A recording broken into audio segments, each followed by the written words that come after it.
Last week I was at a conference and we met with the CLO at Walmart. And Walmart is obviously a very large, very complex organization.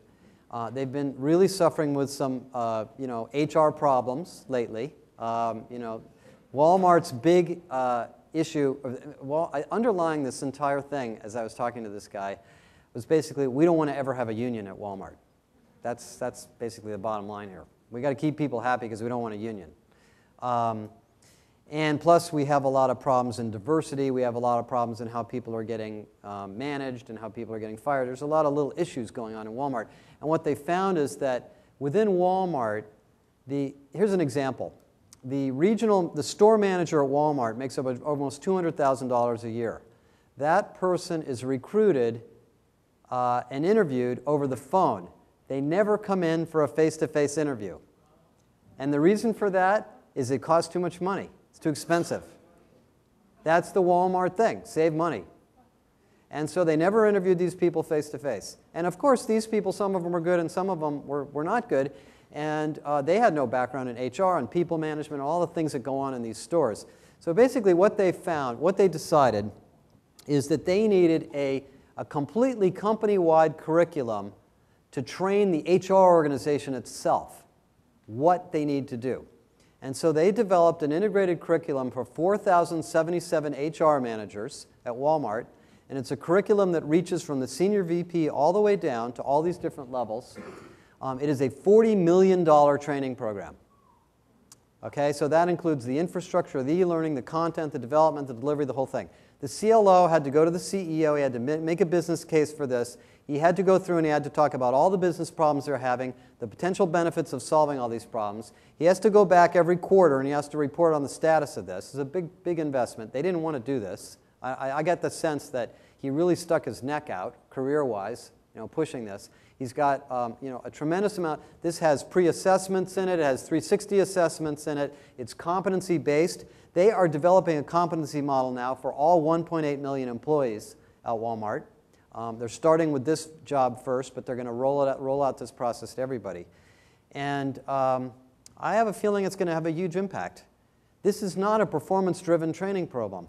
This is not trying to solve one problem that's going on in the stores. This is trying to change that talent pool. They're trying to evolve that talent pool to a different place. It's going to have a huge impact. But clearly, from a learning and development manager's perspective, this is a different kind of program, and it requires different kinds of skills and different kinds of investments.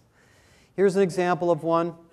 We have lots of case studies on these, by the way. This is a leadership development program. I won't go into the details of how many of you are responsible for leadership development in some way in your company. Very complex problem. We have a lot of interesting research on the evolution and the maturity of leadership development.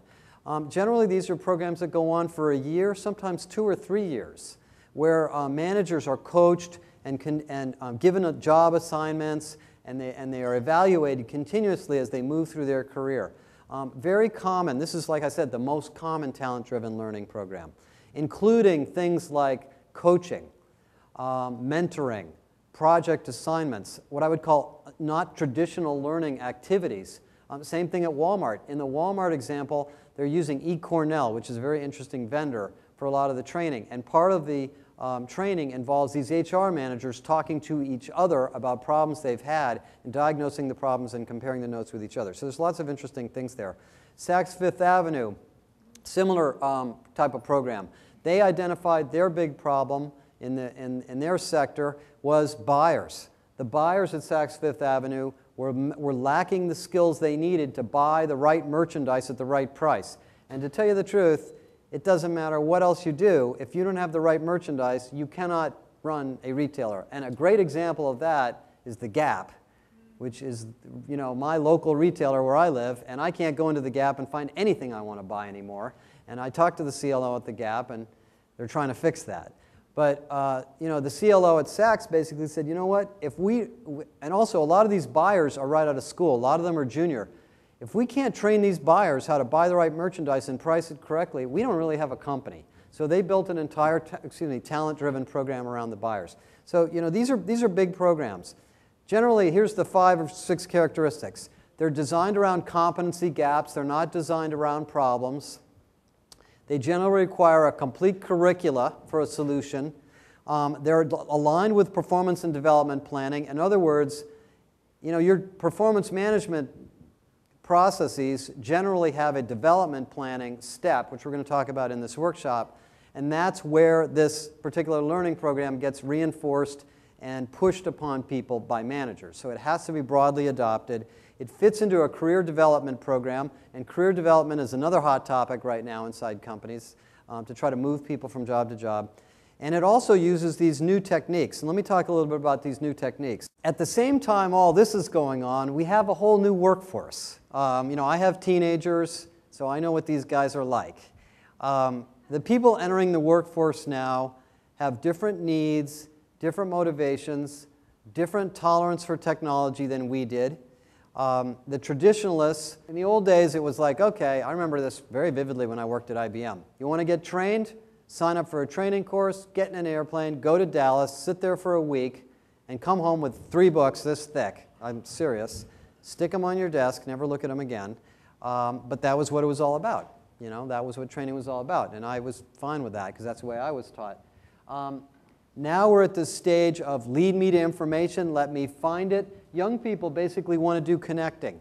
And very interesting research on this. Generation X, people in their early 20s, it's all about their community. It's all about, who's going to that course? Can I get some information from you? Have you ever solved this problem? Instant messaging, communicating with friends. In fact, we had this interesting story about a recruiter. A recruiter told me they're trying to recruit engineers. They went to a university. They took the top 10 or 20, straight A engineering students. They went after every single one of them very, very aggressively to get them. They convinced like 9 of them to come work for their company, 9 out of 20. And they gave them all job offers. They're all ready to accept. Sure enough, every single one of them turned them down at the last minute. I thought, what happened? So they went back and they interviewed these guys. And they said, well, we were really interested in your company. We really liked what you were doing.